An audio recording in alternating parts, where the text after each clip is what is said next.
Magtiwala sa kung sino si Jesus, hindi lamang sa kanyang mga salita, kundi sa kanyang mga gawa, noon at ngayon.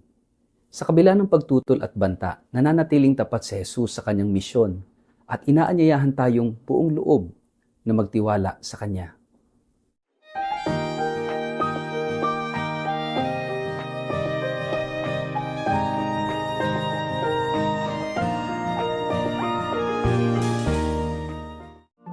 Ang mabuting balita ng Panginoon ayon kay San Juan. Muling dumampot ng bato ang mga Hudyo upang batuhin si Jesus. Kaya't sinabi niya sa kanila, "Marami akong ipinakita sa inyo na mabubuting gawa mula sa Ama.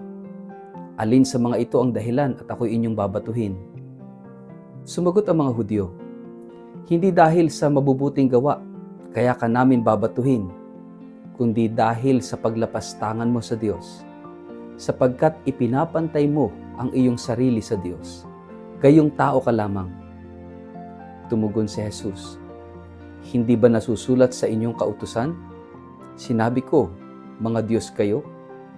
Tinawag na Diyos ang mga pinagkatiwalaan ng salita ng Diyos at hindi maaring ipawalang bisa ang sinasabi ng kasulatan. Ako'y pinili at isinugo ng Ama.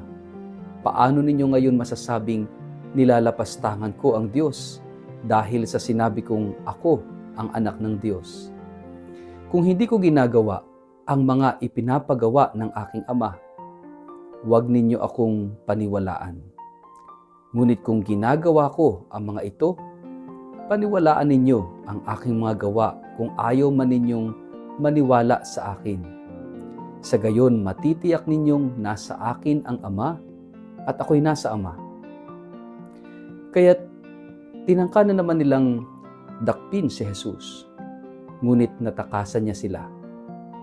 Muling pumunta si Jesus sa ibayo ng Jordan, sa puok na dating pinagbabautismuhan ni Juan.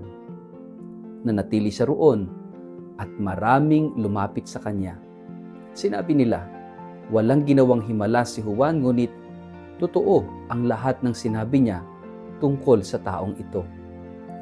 At do'y maraming sumampalataya kay Jesus. Ang mabuting balita ng Panginoon. Word of the day, hear what God has to say. Mapagpalang araw po sa inyong lahat. Kumusta po kayo? Ang atin pong word of the day ay trust. Pagtitiwala.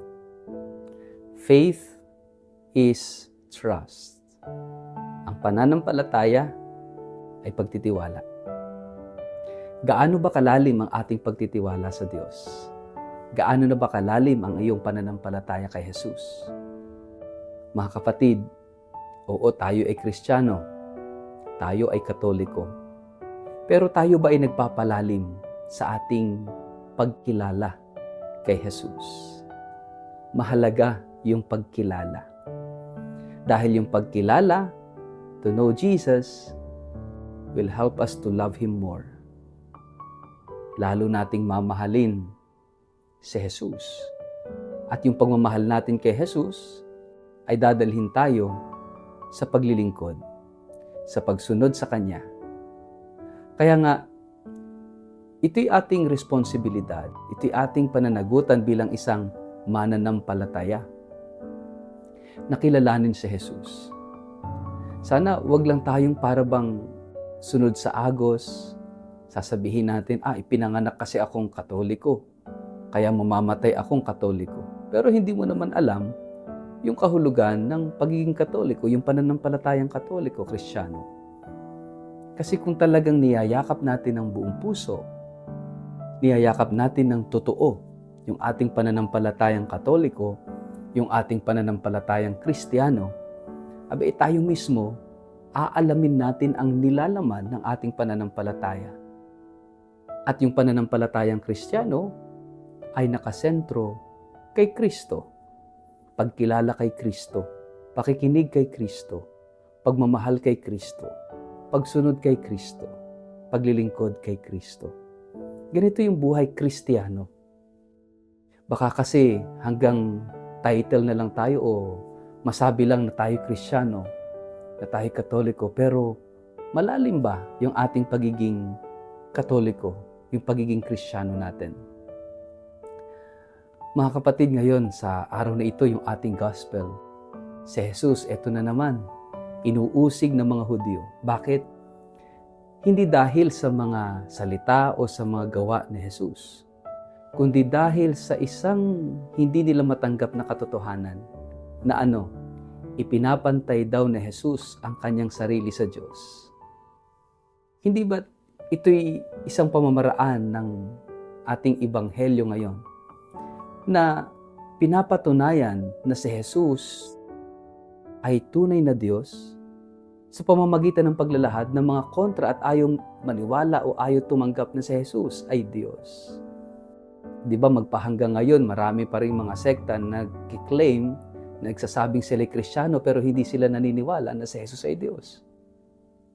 And these people are like the Jews dito sa ating gospel today, na hindi nila matanggap na si Jesus ay Diyos, na si Jesus mismo ang nagpapakilala na siya'y kapantay ng Diyos, na siya'y anak ng Diyos.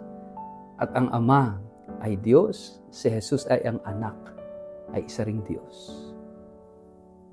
Mga kapatid, napakahalaga, itinuturo sa atin ngayon na tanggapin si Jesus, hindi lang bilang tao, kundi bilang Diyos, anak ng Diyos.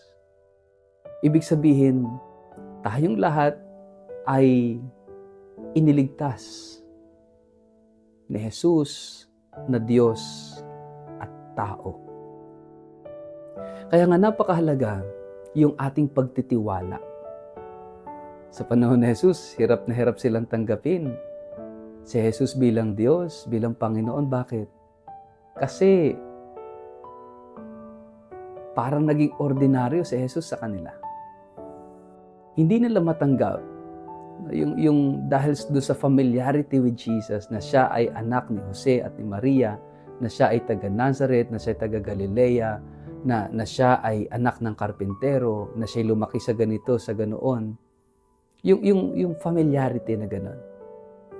And then here comes Jesus na biglang sumulpot sa kanila at nagpapahayag, gumagawa ng mga himala, at nagsasabing siya'y anak ng Diyos.